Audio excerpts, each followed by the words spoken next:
Good day mga ka-farmers. Ito na po yung dilimina natin na 4 na buwan. Yung una natin ipinost. Ito na po siya kalalaki mga ka-farmers. Tataas na. Ito na po. After 4 months. Yan na po siya kataas. Yan. Hanggang dun po. Meron pa po dyan. Ilang po masyadong kita kasi di po kagandahan yung camera na ginagamit natin. Ito po. Yung may iba na hindi pa masyadong mataas kasi naanuhan ng hindi sila naiinitan masyado eh. Kaya ito ang tataas na po. Marami pa po dito, mga nasa 300 po lahat to. May tanim po dito, lahat po nabuhay naman. Thank you Lord. Ito na po, nilulusog. Yan, marami na po dito. Yan.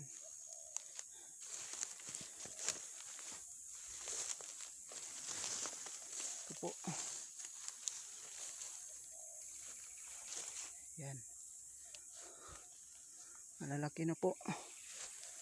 After 1 year, hindi na po itong hindi masyadong bisitahin kasi matataas na. Kailang po na maanuhan ng mga damo dahil kaya na po nilang makipagsabayan. Kaya ngayon nalagaan muna natin kasi apat pa na buwan pa to. Baka napuno ng damo.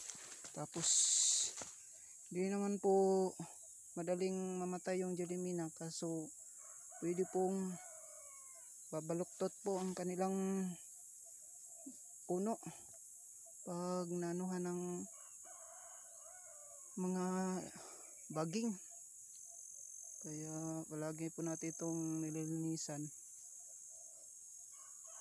Yan po, 4 months dilimina.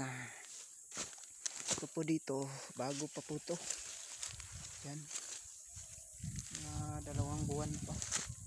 Yan, bago ko lang po yan na linisan.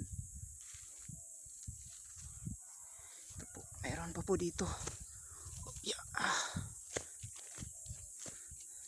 Po, magkadikit po to kasi kala ko po namatay na po to. Dito may tinanim po kasi ako dito, kala ko namatay. Pag bisita ko po ng 2 linggo, binisitahan ko po, may tumubo.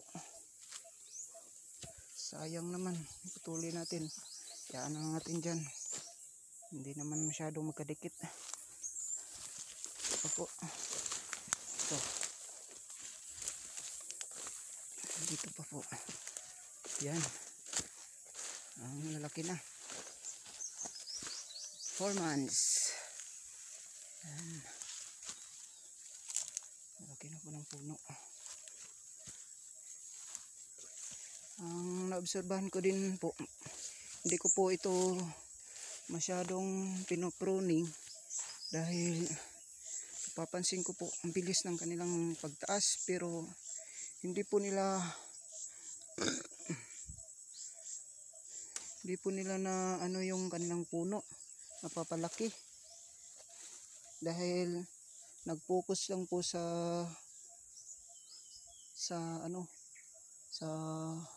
pagpapataas. Kaya ang ginagawa ko po, kinukuha ko lang po ito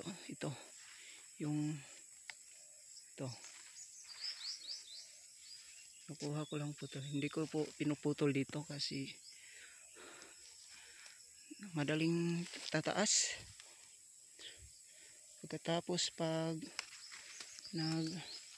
lakas po yung hangin, posibilidad po na matutumba or mababali sila. Pero ito po, itong main niya, hindi ko po ito pinuputol. Yan. Yan lang po. Marami pa po doon sa baba. Baka bukas papakita ko po sa inyo yung na update doon. 2 linggo na po hindi ko po ito napuntahan. Tapos na po tayong dito maglinis, kaya ito na naman yung susunod nating itatanim. Ito, manyog po.